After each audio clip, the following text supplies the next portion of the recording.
फकीर आदमी है, झोला लेके चल पड़ेंगे जी। और भाइयों बहनों, ये फकीरी है। भारत के गुजरात का एक लड़का जो अपने पिता के साथ रेलवे स्टेशन पर चाय बेचा करता था, जिसे स्कूल छोड़कर काम पर जाना पड़ा और जिसे कभी किसी ने गंभीरता से नहीं लिया। आज वही लड़का 140 करोड़ भारतीयों का आवाज बन चुका है। नमस्कार दोस्तों, क्या आपने कभी सोचा है कि यह एक साधारण सा चाय बेचने वाला लड़का चाय का जो कि रेलवे स्टेशन पर चाय बेचा करता था, वो एक दिन 140 करोड़ लोगों का प्रधानमंत्री बन जाएगा? क्या यह कोई कहानी है या फिर कोई चमत्कार? नहीं, यह कोई चमत्कार नहीं है। ये एक कहानी है एक जज्बे की, एक ऐसा इंसान जिसने अपना पूरा जीवन भारत को समर्पित कर दिया। जी हाँ, आज हम जानेंगे गुजरात के छोटे से गांव के रहने वाले नरेंद्र दामोदर दास मोदी की पूरी कहानी। बचपन में चाय बेचने से लेकर प्रधानमंत्री बनने तक और वो संघर्ष जो उन्होंने झेला है अपनी जिंदगी में। तो आइए जानने की कोशिश करते हैं प्रधानमंत्री नरेंद्र मोदी जी की पूरी कहानी आज के इस वीडियो में। आप देख रहे हैं अनसीन एजुकेशन। तो चलिए इस वीडियो को बिना किसी देरी के शुरू करते हैं।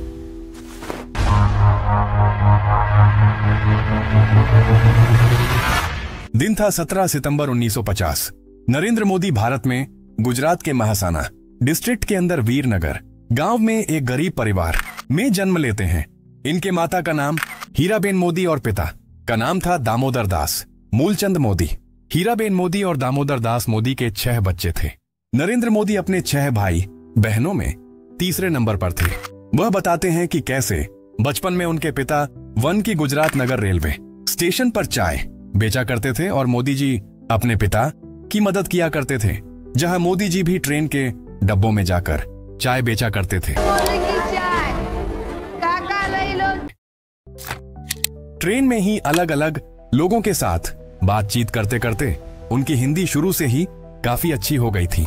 वहीं दूसरी तरफ उनकी माँ घर चलाने के लिए दूसरे घरों में भी काम किया करती थी। बचपन में उन्होंने अपनी स्कूलिंग वन नगर से ही की। वो बड़े शौक से स्कूल जाया करते थे। नरेंद्र मोदी बचपन से ही स्वामी विवेकानंद जी से बहुत प्रभावित थे। जब अपने हिंदी टीचर चंद्रकांत देव से इंस्पायर्ड होकर आईएएस की शाखा में जाने लगे। इस दौरान 1962 में भारत और चाइना के बीच में एक युद्ध छिड़ गई।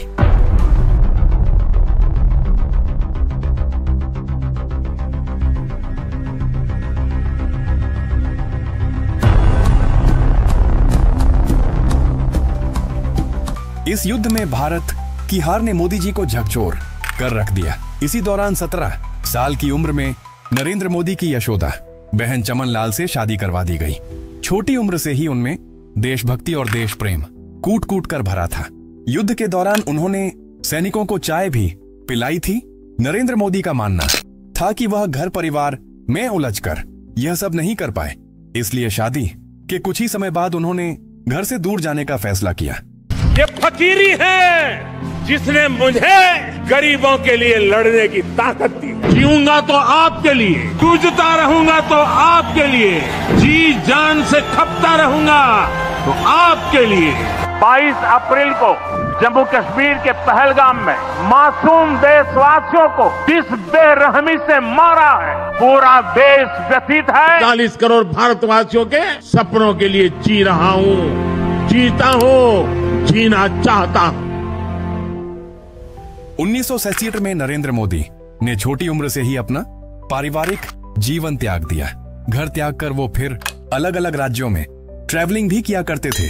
लेकिन कुछ समय बाद वह अहमदाबाद चले गए और वहां से उनकी आरएसएस की जर्नी की शुरुआत होती है। खैर, 1975 में जब इंदिरा गांधी शासनकाल में पूरे देश में इमरजेंसी लगी तो नरेंद्र मोदी सरदार के रूप में पुलिस से बचते हुए सरकार की गलत नीतियों का विरोध किया। 1978 में नरेंद्र मोदी को आरएसएस का रीजनल ऑर्गेनाइजर बनाया गया।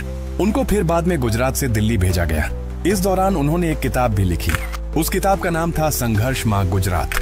1985 में आरएसएस ने उनके हार्ड वर्क को देखते हुए उनको बीजेपी को सौंप दिया और यहीं से ही मोदी जी की जिंदगी की असली कहानी शुरू होती है।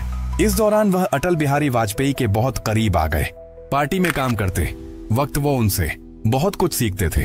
आज उनकी भाषा में भी वाजपेयी जी की छवि साफ झलकती है।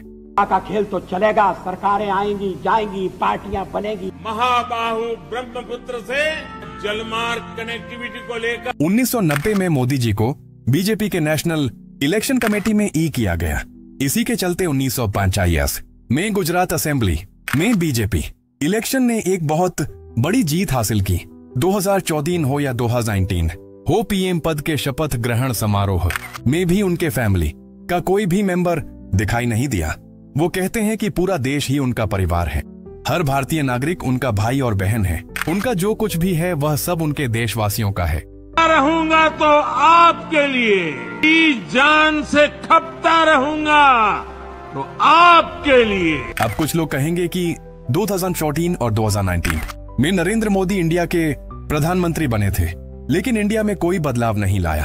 अगर ऐसा कोई सोचता है तो ये वीडियो उनको जरूर दिखाइएगा, क्योंकि नरेंद्र मोदी जी के वजह से ही इंडिया में बहुत सारे बदलाव आए हैं। सर्जिकल स्ट्राइक,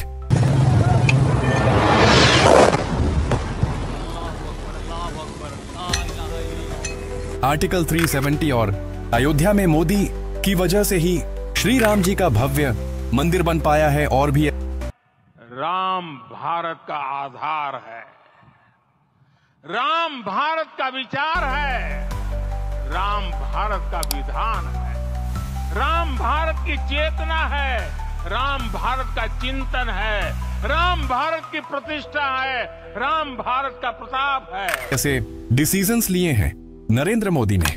नरेंद्र मोदी सिर्फ एक नाम नहीं है, बल्कि भारत देश के लिए गर्व की बात है कि हमें ऐसा प्रधानमंत्री मिला। नरेंद्र मोदी की इस कहानी से हमें सीखने को मिलता है कि अपने जीवन में चाहे कितनी भी बाधाएं हो, कितनी भी दिक्कतें हो, अगर आपने कुछ करने को ठान लिया है तो आप कुछ भी कर सकते हैं।